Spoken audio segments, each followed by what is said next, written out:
Hello दोस्तों, video में आपका स्वागत है। मैं हूं राकेश कुमार और आप देख रहे हैं GIS हिंदी NCERT। दोस्तों, आज हम हल करने वाले हैं कक्षा 7 के गणित विषय की प्रश्नावली 10.3 को। तो दोस्तों चलिए वीडियो को शुरू करते हैं।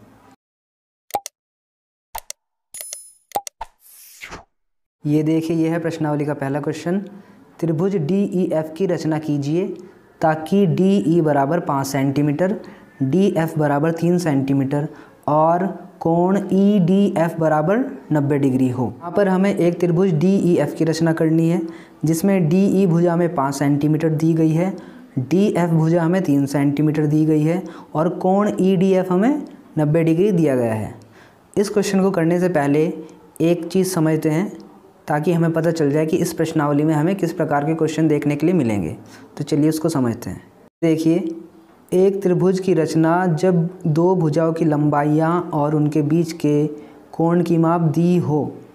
SAS कसौटी। यहाँ पर S का मतलब भुजा साइड, A का मतलब एंगल यानी कि कोण, फिर S का मतलब भुजा यानी कि साइड। कहने का मतलब ये है कि इस प्रश्नावली के अंदर हम ऐसे त्रिभुजों की रचना करेंगे जिनकी दो भुजाएं दी होंगी, ठीक है, साइड साइड दो तो भुजा दे रखी होंगी और एक कोण दिया गया है, ठीक है। तो इस प्रकार के त्रिभुजों की हम इस प्रश्नावली के अंदर रचना करना सीखेंगे। तो चलिए पहला क्वेश्चन देखते हैं। अब ये देखिए, जैसे कि पहले क्वेश्चन में कहा गया है कि एक त्रिभुज है हमारे पास जिसका नाम है DEF, जिसमें DE 5 सेंटीमीटर है और DF बराबर 3 सेंटीमीटर है और M एंगल EDF, इस M का मतलब होता है मेज़रमेंट, मेज़रमेंट मतलब माप, एंगल EDF की जो मेज़रमेंट है, माप है, वो है 90 डिग्री। तो हमने पहले एक रफ आकृति यहाँ पे बना ली है। DEF एक त्रिभुज हमने बना लिया है जिसमें कि DE 5 सेंटीमीटर हमने दिखा दिया यहाँ पे और DF 3 सेंटीमीटर हमने दिखा दिया और जो एंगल है EDF वो 90 डिग्री हमने दिखा दिया। अब इसकी हमें रचना करनी है। तो देखिए ध्यान से, सबसे पहले हम ये 5 सेंटीमीटर की रेखाखंड खींचेंगे DE। तो खींचते हैं। ये देखिए, ये हमने 5 सेंटीमीटर की एक रेखाखंड खींची है DE 5 सेंटीमीटर DE। अब हमें क्या करना है, 90 डिग्री के कोण पे यहाँ पे हमें एक रेखा खींचनी है। तो 90 का कोण आप बना सकते हो चांदे की सहायता से, इस D की सहायता से ऐसे रखोगे और 90 का कोण बना दीजिए। ये हो गया, ठीक है। अब इसको मिला देना है आपको और एक रेखा यहाँ तक बढ़ा देनी है। इस रेखा का नाम आपको देना है DX। ये X तक आपको बढ़ाना है इस तरीके से। लेकिन हमें जो DF है वो 3 सेंटीमीटर चाहिए। तो 3 सेंटीमीटर के लिए हम क्या करेंगे, D को केंद्र मानकर प्रकार द्वारा 3 सेंटीमीटर की दूरी पर एक चाप लगाएंगे। तो पहले प्रकार में 3 सेंटीमीटर दूरी हमें बढ़नी पड़ेगी। ये देखिए, ये हमने दूरी भर ली है। अब D को केंद्र मानकर 3 सेंटीमीटर की दूरी पर एक चाप लगाइए। चाप लग गया। इस चाप को F नाम दीजिए, F पॉइंट, F हो गए। अब यहाँ से DF की जो दूरी है 3 सेंटीमीटर हो गई। आप इसको स्केल से माप कर देखोगे तो भी वो 3 सेंटीमीटर ही आएगी, ठीक है। तो DE मिल गया 5 सेंटीमीटर, DF मिल गया 3 सेंटीमीटर और यहाँ पे 90 डिग्री का कोण भी हमें मिल गया। अब हमें क्या करना है, F और E को मिला देना है। तो F और E को मिला देते हैं। अब ये देखिए, इससे हमारे पास जो त्रिभुज कहा गया था, अभिष्ट त्रिभुज DEF हमें प्राप्त हो जाता है, ठीक है। अब करते हैं इसकी रचना। तो इसकी रचना को ध्यान से देखना। ये देखिए इसकी रचना। सबसे पहले हमने क्या किया था, सर्वप्रथम एक रेखाखंड DE बराबर 5 सेंटीमीटर खींचा। ये हमने काम किया था, सबसे पहले एक रेखाखंड खींचा था DE बराबर 5 सेंटीमीटर। उसके बाद सेकंड पॉइंट है, बिंदु D पर किरण DX खींची जो DE के साथ 90 डिग्री का कोण बनाती है। देखो, फिर हमने क्या किया था, DE पर एक किरण DX हमने खींची थी, यहाँ से लेके यहाँ तक DX। ये DX जो किरण है वो DE के साथ 90 डिग्री का कोण बनाता है। ये हमने काम किया था। इसके बाद हमने क्या किया, थर्ड पॉइंट, D को केंद्र मानकर 3 सेंटीमीटर त्रिज्या का एक चाप खींचा। D को केंद्र मानकर 3 सेंटीमीटर त्रिज्या का एक चाप यहाँ पर हमने खींचा, जो क्या करता है, जो DX को बिंदु F पर काटता है। ये जो चाप था ये डी एक्स को बिंदु एफ पर काटता है, ये काम हुआ। इसके बाद फोर्थ पॉइंट, ई एफ को मिलाया, इस प्रकार अभिष्ट त्रिभुज डी ई एफ प्राप्त होता है। फिर हमने क्या किया, देखो ई एफ को मिलाया, इससे हमारे पास वो त्रिभुज प्राप्त हो जाता है डी ई एफ। ठीक है दोस्तों, तो इस तरीके से होंगे ये क्वेश्चन। अब इसका दूसरा क्वेश्चन देखते हैं। ये देखिए, ये है इस प्रश्नावली का दूसरा क्वेश्चन।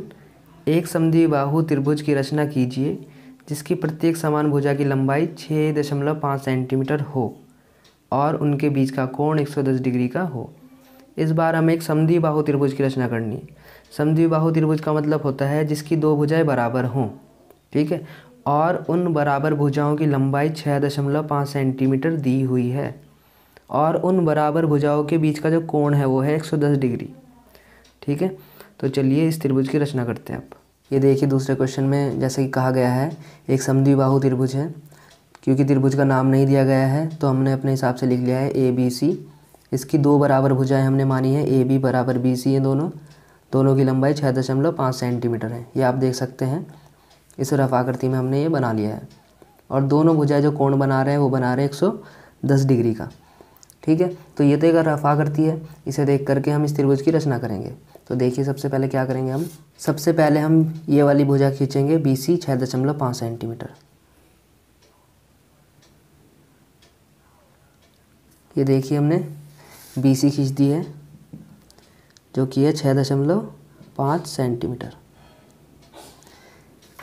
अब हम क्या करेंगे, 110 डिग्री के कोण पर एक यहाँ से किरण खींचेंगे। ये देखिए ये 90, ये 100, ये 110। 110 डिग्री के कोण पर हम एक किरण खींच रहे हैं जिसका नाम हम देंगे बी एक्स। ये हमने x नाम इसका दे दिया, तो ये हो गई किरण बी एक्स। अब हमें क्या करना है, 6.5 सेंटीमीटर की दूरी लेकर के यहाँ पे बी को केंद्र मान करके एक चाप लगाना है। तो दूरी भरते हैं प्रकार में। ये देखिए प्रकार में हमने 6.5 सेंटीमीटर की दूरी भर ली है और अब हम चाप लगाएंगे। बी को केंद्र मानकर हम एक चाप लगाएंगे। ये देखिए ये चाप कट करता है यहाँ पर, इस पॉइंट का नाम आप दोगे ए। ठीक है, तो बी से लेके ए तक की दूरी या ए बी की जो दूरी है वो हो जाएगी 6.5 सेंटीमीटर। और यहाँ पर जो कोण बना है कितना बना है, 110 डिग्री का। ठीक है, अब हमें क्या करना है, ए और सी को मिला देना है। इसके हिसाब से आप देखोगे तो इनको मिला दीजिए।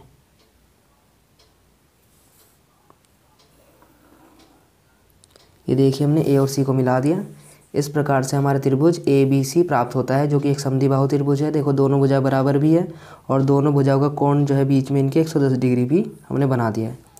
ये जो किरण है बी एक्स, इसको आप और भी लंबा खींच सकते थे, वो आपकी इच्छा है। ठीक है, इसको आप और लंबा भी खींच सकते थे क्योंकि ये दोनों काफ़ी नज़दीक है। वैसे इससे कोई ख़ास फ़र्क नहीं पड़ता है। ठीक है, अब हम इसकी रचना करते हैं। देखिए इसकी रचना है। सबसे पहला पॉइंट हमने क्या किया था, सर्वप्रथम एक रेखाखंड बी सी बराबर 6.5 सेंटीमीटर खींचा। सबसे पहले हमने बी सी खींचा 6.5 सेंटीमीटर। उसके बाद हमने क्या किया, बिंदु बी पर एक किरण बी एक्स खींची। फिर हमने बिंदु बी से एक किरण खींची ऐसे बी एक्स। ठीक है, ये किरण हमने खींची थी बी एक्स जो बी सी के साथ 110 डिग्री का कोण बनाती है। ये जो बी एक्स है ये बी सी के साथ 110 डिग्री का कोण बनाती है। फिर हमने थर्ड पॉइंट में बी को केंद्र मानकर 6.5 सेंटीमीटर का एक चाप खींचा। बी को केंद्र मानकर 6.5 सेंटीमीटर का एक हमने चाप खींचा जो बी एक्स को ए पर काटता है। यह चाप बी एक्स को, ये बी एक्स है पूरा, इसको ए पर काटता है। देखो अब हमने ए सी को मिलाया, इस प्रकार त्रिभुज ए बी सी प्राप्त होता है। फिर हमने ए सी को मिला दिया यहाँ से यहाँ तक और इस प्रकार से हमारे पास त्रिभुज ए बी सी प्राप्त हो जाता है। ठीक है दोस्तों, अब देखते हैं इसका तीसरा क्वेश्चन। अब देखिए तीसरा क्वेश्चन, बी सी बराबर 7.5 सेंटीमीटर और ए सी बराबर 5 सेंटीमीटर और मेज़रमेंट ऑफ एंगल सी यानी कोण सी की माप है 60 डिग्री वाले त्रिभुज ए बी सी की रचना कीजिए। यहाँ पर इस बार एक त्रिभुज ए बी सी की रचना करनी है जिसकी बी सी भुजा इतनी है, ए सी भुजा इतनी है और कोण सी 60 डिग्री है। तो चलिए इस त्रिभुज की रचना करते हैं। ये देखिए, जैसे कि क्वेश्चन में कहा गया है कि एक त्रिभुज है हमारे पास ABC, तो मैंने एक रफ आकृति बना ली है ABC त्रिभुज की, जिसमें BC बराबर 7.5 सेंटीमीटर है। ये देखिए BC बराबर 7.5 सेंटीमीटर और AC बराबर 5 सेंटीमीटर। ये देखिए AC बराबर 5 सेंटीमीटर हो गया और कोण C बराबर 60 डिग्री। ये मैंने रफ आकृति बनाई है। अब इससे इस त्रिभुज की हम रचना करेंगे।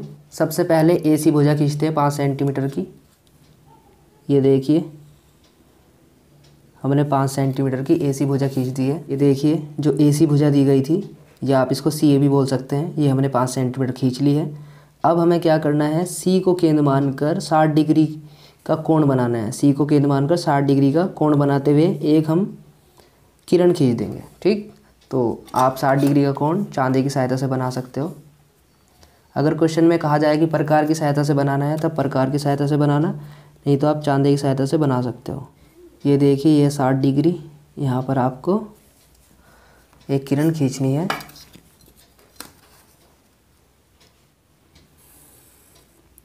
ये देखिए एक किरण मैंने खींच दी है, इसका नाम है CX, इसको CX नाम दे दिया हमने। ये जो हमने किरण खींची है 60 डिग्री के कोण पर खींची है। अब हमें यहाँ पर 7.5 यानी कि 7.5 सेंटीमीटर की दूरी पर एक पॉइंट चाहिए B, यानी कि यहाँ पर कहीं हमें B पॉइंट चाहिए, जो कि C से कितनी दूरी पर है, 7.5 यानी कि 7.5 सेंटीमीटर। तो इसके लिए आपको एक चाप लगाना पड़ेगा C को केंद्र मानकर। तो प्रकार में पहले दूरी भर लेते हैं 7.5 सेंटीमीटर की। ये देखिए ये हमने दूरी भर ली है 7.5 सेंटीमीटर। अब C को केंद्र मानकर एक चाप लगा देना है। जहाँ पर ये चाप कट करेगा इस पॉइंट का हम नाम दे देंगे B। ये B पॉइंट हो गया, ये देखिए। ठीक है, तो C को केंद्र मानकर 7.5 सेंटीमीटर दूरी का एक हम चाप लगाएंगे, जो CX को B बिंदु पर काट देगा। इस तरीके से ये जो भुजा हो जाएगी 7.5 सेंटीमीटर हो जाएगी, यानी कि BC 7.5 सेंटीमीटर, जैसा कि क्वेश्चन में कहा गया था। ठीक है, अब सीधा सीधा A और B को मिला देना है। A और B को मिलाने के बाद हमारा जो त्रिभुज है ABC हमें प्राप्त हो जाता है, जिसमें कि है AC 5 सेंटीमीटर और BC है 7.5 सेंटीमीटर और C पर कोण है 60 डिग्री। ठीक है दोस्तों, अब हम इसकी रचना देखते हैं। ये देखिए रचना में सबसे पहले हमने क्या किया था, सर्वप्रथम एक रेखाखंड AC बराबर 5 सेंटीमीटर खींचा। तो यही हमने काम किया है। सर्वप्रथम AC बराबर 5 सेंटीमीटर हमने खींचा। सेकंड पॉइंट में बिंदु C पर एक किरण CX खींची। बिंदु C पर हमने एक किरण खींची थी CX, देखो ठीक, जो AC के साथ 60 डिग्री का कोण बनाती है। जो ये हमने किरण खींची थी CX, ये AC के साथ कितने का कोण बना रही थी, 60 डिग्री का। थर्ड पॉइंट में C को केंद्र मानकर 7.5 सेंटीमीटर त्रिज्या का एक चाप हमने खींचा, जो CX को बिंदु B पर काटता है। हमने क्या किया, C को केंद्र मानकर 7.5 सेंटीमीटर का एक चाप लगाया, जो कि CX को, इस किरण को बिंदु B पर काटता है। फोर्थ पॉइंट में AB को मिलाया। इस प्रकार अभिष्ट त्रिभुज ABC प्राप्त होता है। फोर्थ पॉइंट में हमने क्या किया था, AB को मिलाया था। इस प्रकार हमारे पास जो त्रिभुज प्राप्त होता है, अभिष्ट त्रिभुज प्राप्त होता है, जैसा कि क्वेश्चन में कहा गया था। ठीक है दोस्तों, तो इस तरीके से ये क्वेश्चन भी आपका हो जाएगा और आसान है, आप इसको आसानी से कर सकते हो। दोस्तों अगर आपको यह वीडियो अच्छी लगी है तो प्लीज़ वीडियो को लाइक कर देना, अपने दोस्तों में शेयर कर देना और कमेंट करके बताना कि आपको ये वीडियो कैसी लगी। अगर आप इस चैनल पर नए हो तो प्लीज़ चैनल को सब्सक्राइब करना मत भूलना, क्योंकि मैं आगे और भी आपके लिए ऐसी ही एजुकेशनल वीडियो लेकर आता रहूँगा। बाकी दोस्तों वीडियो को देखने के लिए आप सभी का बहुत बहुत धन्यवाद। Thank you. मिलते हैं आपसे नई वीडियो में।